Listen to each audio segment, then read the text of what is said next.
Okay, first things first, I've seen a lot of Mac users have their Photoshop set up something like this, palettes floating all over the place. The file is in its own little window. This drives me crazy. Maybe it's because I'm from a PC background, I'm used to having apps full screen.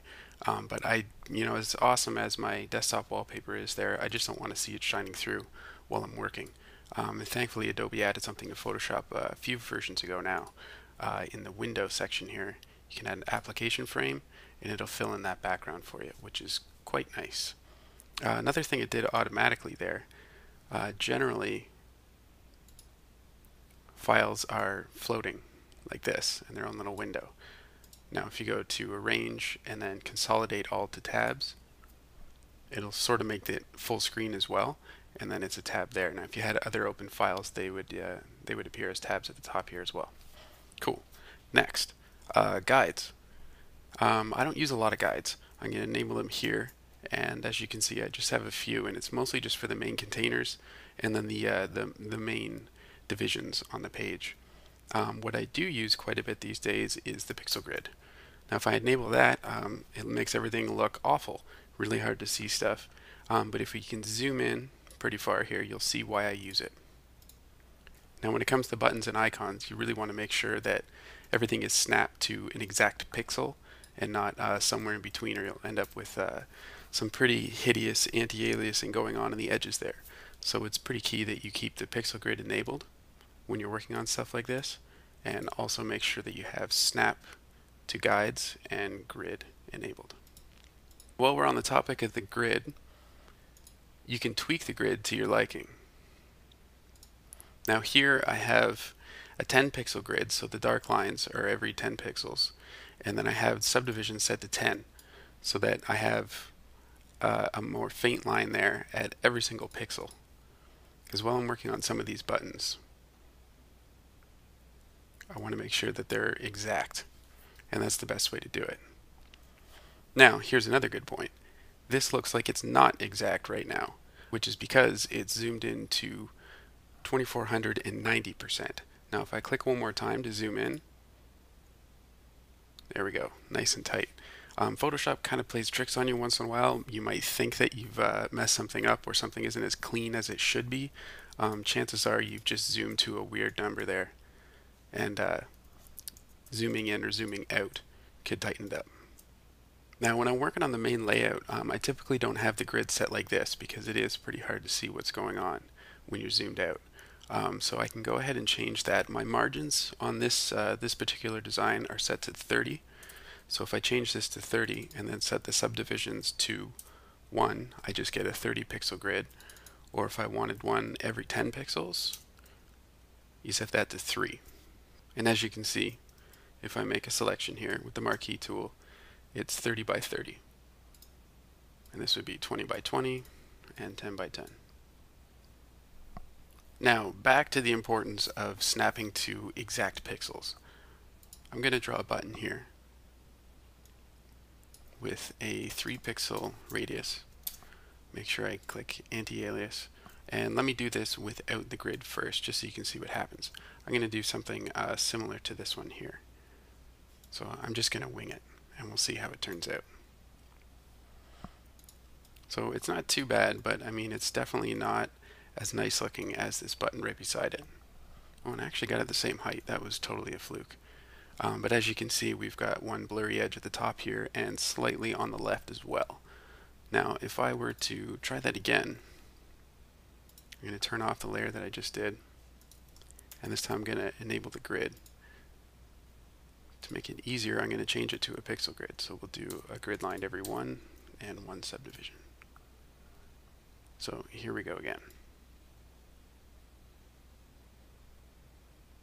And now, as I showed before, I have it set to snap to grid, so it'll snap to exact pixels, which should yield a much better result. And if I turn the grid off, you can see we have no crappy edges at the top or the sides like we did with this one.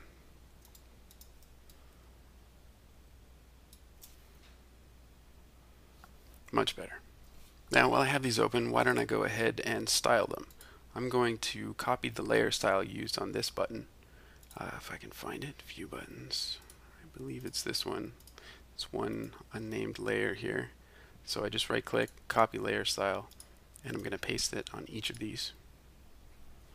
Now, one thing that totally drives me crazy here is when I pasted that in, it expanded this. I don't need to make any changes, so that kind of bugs me.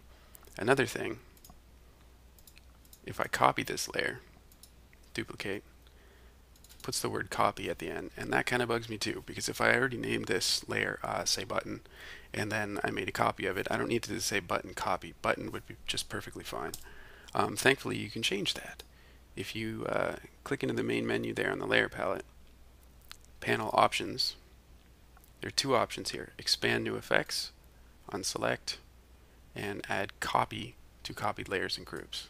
Again, uncheck that one, and let's try that again. Duplicate the layer, no more copy, and I'm going to clear the layer. Actually, I'll just use this original one, and we'll paste that layer style on this one, and it didn't expand. Yay! Now, working in this particular Photoshop document has become a little bit unruly because well, prior to starting the screencast tonight, I actually had 8 different styles, and these are complete styles of the theme. I'll turn these off, and then if I turn that off, you can see there's a different variation of it, and then the dark versions. And there are a lot of layers for each of these. So making changes, sometimes I have to go back and apply something to one of the other styles. The layer palette itself can just get pretty unruly. So there's a nice little way of quickly tidying this up.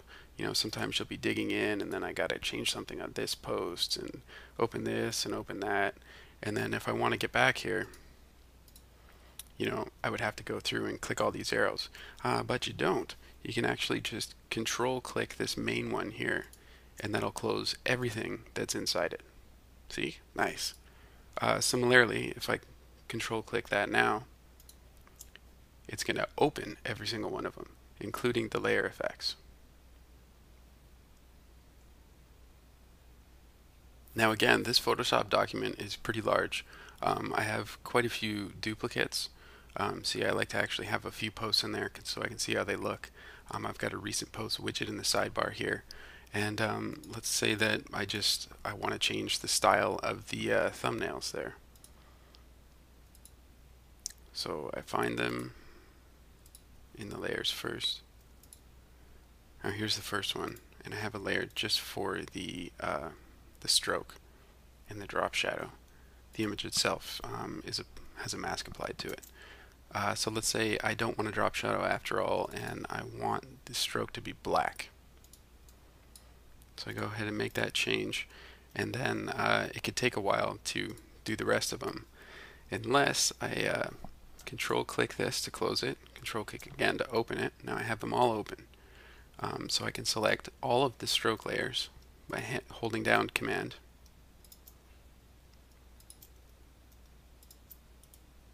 And then paste that layer style on all of them at the same time.